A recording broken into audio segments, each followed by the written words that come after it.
আল্লাহ ডাক দেয়া কয় জিবরিল নবীকে জানায় দাও, নবী আপনি কানবেন না, চোখের পানি আপনি মুছে ফেলুন, এই পরিস্থিতি থাকবে না। চাষাচাষি কেন তামাম পৃথিবী আপনার বিরুদ্ধে চলে গেলে একটা সময় এই সব মানুষ আবার আপনার দিকে ফিরে আসবে, ইসলামের রাজ কায়েম হয়ে যাবে, আপনি টেনশন করবেন না।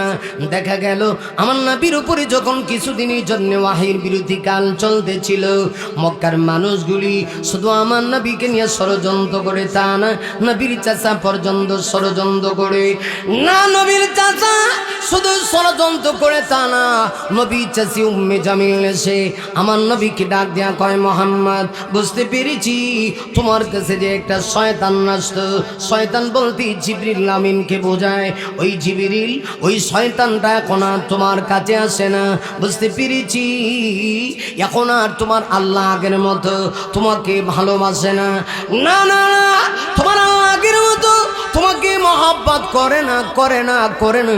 এই কথাগুলি যখন বলে আমার নবীর হৃদয়ে রক্তকরণ হয়, নবীজির কলিজায় আঘাত লাগে, আমার নবীজি আকাশের দিকে তাকায়া আমার নবী টপ টপ টপ টপ করে চোখের পানি ছেড়ে দিয়া কান্না শুরু করে দেয়।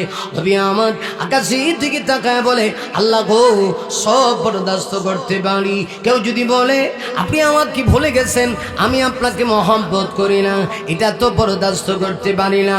আমার নবী অপেক্ষা করে ওগো আল্লাহ কি হইল, জিবরিল যে আসে না, জিল হয় না, আমি তো আর মক্কায় থাকতে পারতেছি না, আমার কানগুলি তারা জ্বালা পোড়া করে ফেলতেছে, আমার চাষি পর্যন্ত আমার বিরুদ্ধে চলে গেল, না চাষা বিরুদ্ধে চলে গেছে, রাস্তায় হাঁটতে পারি না। আমার নবী জোর জোর করে অজর নয়নে চোখের পানি ছেড়ে দেয়া কান্না শুরু করছে।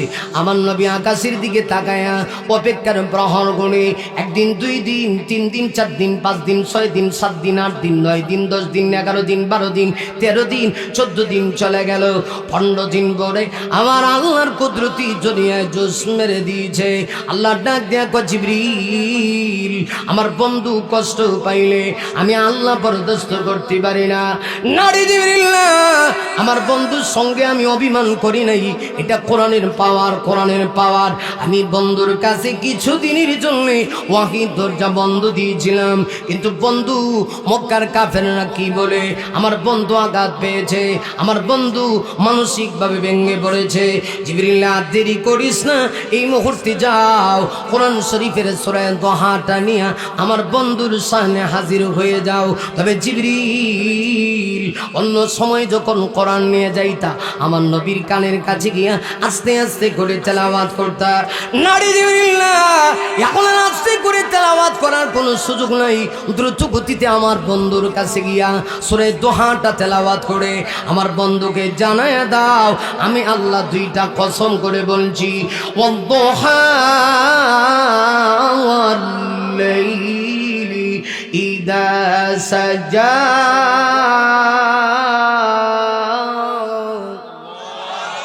আরো জোরে বলা যাবে কি আল্লাহু আকবার?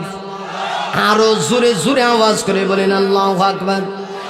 জিবরিল আমার বন্ধু কষ্ট পেয়েছি, জানে দাও আমি আল্লাহ 2টা শপথ করছি। সূরার নাম দোহা, আল্লাহ শপথ করেন দোহার। 2 নাম্বার হলো আল্লাহ বলেন ওয়াল্লাইলি ইদা সাজা, আমি লাইলে সাজার কসম করছি। 2টা শপথ আল্লাহ করলেন, একটা হলো দোহার শপথ। দোহা মানে কি? তাফসীর কারকগণ লিখেছে দোহা হলো দিনের ওই সময়ের শপথ আল্লাহ করেছে যখন সূর্যটা আকাশে পরিপূর্ণভাবে উদয় হয়। আকাশে যখন সূর্যটা পরিপূর্ণভাবে উদয় হয় আল্লাহ দিনের আলোর ওই সময়ের কসমটা করলেন। আল্লাহ ওই সময়ের কসম করলেন কেন? মূলত দিনের আলোর কসম করে আল্লাহ নবুয়তের আলোর কসম বোঝাইছে। আল্লাহ কয় নবী গো ও নবী, আকাশে যখন সূর্য উদয় হয়ে যায় সূর্যের আলোর মাধ্যমে পৃথিবীর মানুষ খুশি হইলেও কিছু প্রাণীরা চেরা খুশি হয় না। কলা গাছের চিপায় একটা প্রাণী থাকে, এটার নাম হলো কলাবাদুর। কলাবাদুর কিন্তু খুশি হয় না, সে চায় না আকাশে সূর্য উদয় হোক। কিন্তু না চাইলে কি হবে, প্রতিনিয়ত সূর্য তার গন্তব্যের দিকে ছুটে চলছে। সূর্য প্রতিদিন উঠে, আল্লাহ ডাক দিয়া কয় নবী গো, সূর্যের আলো উঠলে যেমন কিছু কলা পাথর আছে এরা চায় না সূর্যের আলো উদয় হোক, ঠিক তদ্রুপভাবে নবুয়তের আলো যখন প্রস্ফুটিত হয়ে গেছে, নবুয়তের আলো যখন গোটা পৃথিবীতে ছড়িয়ে পড়েছে, তার ভিতরেও কিছু কালা পাথর মার্কা উম্মত আছে যেমন আবু লাহাব, এরাও চায় না গো নবুয়তের আলো ছড়িয়ে পড়ুক। এই জন্য আপনি কষ্ট পাবেন না। আমি আল্লাহ দিনের আলোর কসম করি, এর অর্থ হলো নবুয়তের আলোর কসম। দুইটা ব্যাখ্যা, একটা হলো দিনের আলোর কসম, আর একটা হলো নবুয়তের আলোর কসম। আমার আল্লাহ দিনের আলোর কসম করেছি, এর দ্বারা বোঝা যায় আল্লাহ দিনের কসম করেছি। মানুষের হায়াত বড় দামি জিনিস। আল্লাহ কয় নবী গো, রাত দিন মিলে 24 ঘন্টা সময় হয়। আমি আল্লাহ দিনের কসম করি, দিনের আলোর কসম করি। এরপরে 2 নম্বরে আল্লাহ বলেন ওয়াল্লাইলি ইযা সাজা, আমি আল্লাহ লাইলে সাজার কসম করছি। লাইলে সাজা মানে কি? তাফসীরের কিতাবের ভিতরে মুফাসসিরিন কেরাম কোন উল্লেখ করেছে, লাইলে সাজা মানে আল্লাহ রাতের অন্ধকারাচ্ছন্ন সময়ের কসম করে। তার মানে হলো দিনের আলো আর রাতের অন্ধকার, এর অর্থ হলো দিন রাত 24 ঘন্টা সময়ের কসম করি। এই গেল এক। 2 নম্বর ব্যাখ্যা হলো দিনের আলোর কসম মানে নবুয়তের আলোর কসম। আরেকটা ব্যাখ্যা হলো নবী গো, আমি আল্লাহ দোহার কসম করছি, এর অর্থ হলো আপনার চেহারা মোবারকের কসম করছি। না শুধু নবীর চেহারা মোবারকের কসম করে শেষ না, আল্লাহ বলেন লাইলে সাজার কসম। এর আরেকটা ব্যাখ্যা হলো নবী গো, আমি আল্লাহ আপনার কালো চুল মোবারকের কসম করে বলি, মা ওয়াদ্দাআকা রাব্বুকা ওয়া মা ক্বালা। নবী গো, আপনার রব আপনাকে ছেড়ে দেয়নি, আপনার প্রতি অসন্তুষ্ট হয়নি। ও নবী, ওরা বলে আমি আল্লাহ নাকি আপনাকে ছেড়ে দিয়েছি। কে বলেছে? নবী গো, আপনি কষ্ট পাইলে আমি আল্লাহ কষ্ট পাই। কোন নবীর চেহারার কসম আল্লাহ করে নাই কোরআনে, কিন্তু আমার নবীর চেহারার কসম করেছে। আমার ভাইরা, এটা হলো বিশ্ব নবীর শান, মান, ইজ্জত, মর্যাদা। আল্লাহ কল নবী গো, আপনি কষ্ট পায়েন না। আমি দিনের কসম করি, আমি আপনার চেহারা মোবারকের কসম করি, আমি রাতের কসম করি, রাতের অন্ধকারের কসম করি, আমি আপনার কালো চুল মোবারকের কসম করে আমি আল্লাহ বলছি, মা ওয়াদ্দাআকা রাব্বুকা ওয়া মা ক্বালা। আপনার রব আপনাকে ছেড়ে দেয়নি, আপনার প্রতি অসন্তুষ্ট হয়নি। ওয়ালাল আখিরাতু খায়রুল লাকা মিনাল উলা। এবার আল্লাহ সান্ত্বনা দিয়া কয় নবী গো, ও নবী আপনি বুঝি কষ্ট পান না? গো নবী না, আপনি কষ্ট পাবেন না। আল্লাহ ডাক দিয়া কয় নবী গো, ইহকালের চাইতে পরকাল শ্রেষ্ঠ। সুবহানাল্লাহ, জোরে কইতারেন না সুবহানাল্লাহ। আমার নবীকে আল্লাহ সান্ত্বনা দিয়া কয় নবী গো, নবী আপনি কষ্ট পায়েন না। ওয়ালাল আখিরাতু খায়রুল লাক, আপনার জন্য দুনিয়ার চাইতে আখিরাত উত্তম। সুবহানাল্লাহ, জোরে কোন ওয়ালাল আখিরাতু খায়রুল লাক। নবীকে আল্লাহ সান্ত্বনা দিয়া কোন নবী আপনার জন্য আখিরাত খায়ের, আপনার জন্য খায়রুল লাকা মিনাল উলা। প্রথম জগৎ থেকে মানে ইহকাল থেকে ওয়ালাল আখিরাতু খায়ের, পরকাল উত্তম। আল্লাহ নবীকে সান্ত্বনা দিয়া কয় নবী গো, ও নবী আপনার চাচা কয় আপনাকে বলে গেছি না? বলি নেই, তবে আপনাকে সান্ত্বনা দিয়ে বলছি, ওয়ালাল আখিরাতু খায়রুল লাক, আপনার জন্য দুনিয়ার চাইতে আখিরাত শ্রেষ্ঠ, ইহকালের চাইতে পরকাল শ্রেষ্ঠ। সুবহানাল্লাহ, জোরে বলুন। এটা কি আল্লাহ শুধু নবীরে বলছেন না নবীকে সম্বোধন করে আমাদেরকে উদ্দেশ্য করছেন? আমাদেরকে নবীকে মাখাতাব বানায়া আমাদেরকে আল্লাহ পাক বলে যে তোমাদের জন্য ইহকালের চাইতে পরকাল শ্রেষ্ঠ। গেল একটা ব্যাখ্যা। আরেকটা ব্যাখ্যা হলো নবী গো, আপনার জন্য মক্কি জীবনের চাইতে মাদানী জীবন শ্রেষ্ঠ। সুবহানাল্লাহ কইতেন না? মক্কি জীবনের চাইতে মাদানী জীবন শ্রেষ্ঠ। ও নবী, মক্কায় মায়ের খাইবেন কিন্তু মদিনায় গিয়ে মার দিবেন। সুবহানাল্লাহ। হ্যাঁ আমরা আমরা মনে করি ইসলাম খালি মায়ের খাওয়ার ধর্ম।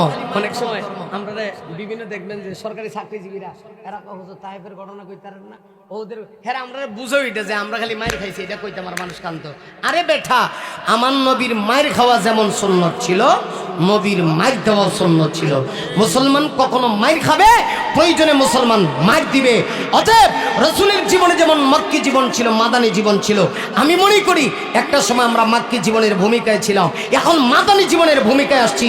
আমরা যদি আমাদেরকে মূল্যায়ন করতে পারি তাহলে অচিরেই কোরআনের আওয়াজ পার্লামেন্ট পর্যন্ত গিয়ে পৌঁছে যাবে ইনশাআল্লাহ। কথা কোন ঠিক কিনা? আপনারা কি এটা চান? হাত উঠান, হাত উঠান। শেষ, আমার ওয়াজ শেষ। হাত উঠান, এটা চান? চাননি সবাই? আল্লাহু আকবার বলেন, আর জোরে বলেন আল্লাহু আকবার। মোটামুটি ওয়াজ শেষ পর্যায়ে না, কটা বাজে?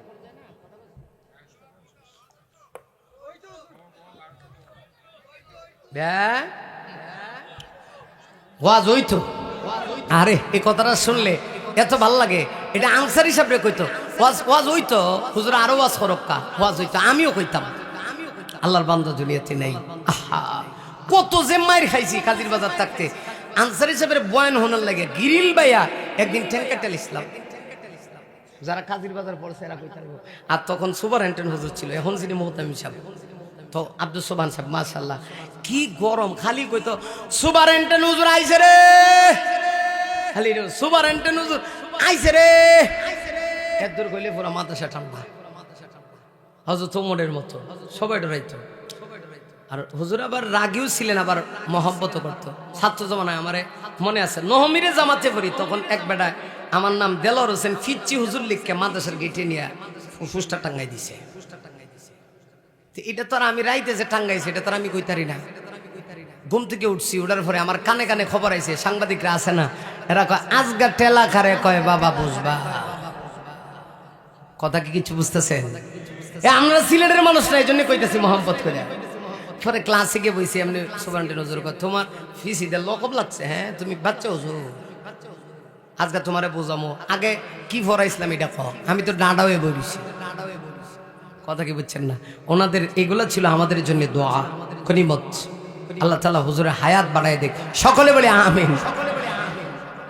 ভাইরা তাহলে লক্ষ্য করে দেখুন, আমার নবীজির মক্কি জীবনটা বড় কষ্টদায়ক ছিল, মাদানী জীবনটা। আল্লাহ কয় নবী গো মক্কায় কষ্ট পাবেন, আর মদিনায় যাওয়ার পরে আমি আল্লাহ তার বদলা দিমু। শুধু মার খাইলে হবে না, প্রয়োজনে মার দেওয়া লাগবে, ঠিক কিনা? আমরা মায়ের খাওয়া সুন্নত জানি, কিন্তু মার দেওয়া সুন্নত এটা জানি না। আমার নবীজির একজন সাহাবী ছিলেন হযরত ওমর, নাম শুনে থাকলে অবশ্যই শুনেছেন, জীবনে কতবার শুনছেন এর হিসাব নাই। বলেন তো এই সাহাবী খুব ঠান্ডা না খুব গরম? হ্যাঁ হ্যাঁ, হযরত ওমরের আওয়াজ শুনে গোটা পৃথিবীর সকল বেঈমানগুলি তত্তর তত্তর করে কাঁপতো। হযরত ওমরের সেই ভূমিকা এখন আমাদেরকে পালন করতে হবে। আজও পর্যন্ত ওমরের নাম শুনলে বেঈমানদেরকে কম্পন সৃষ্টি হয়। যার নাম মনে গলে ভরে যায় বুক, খুলাফায়ে রাশিদার ওমরে ফারুক।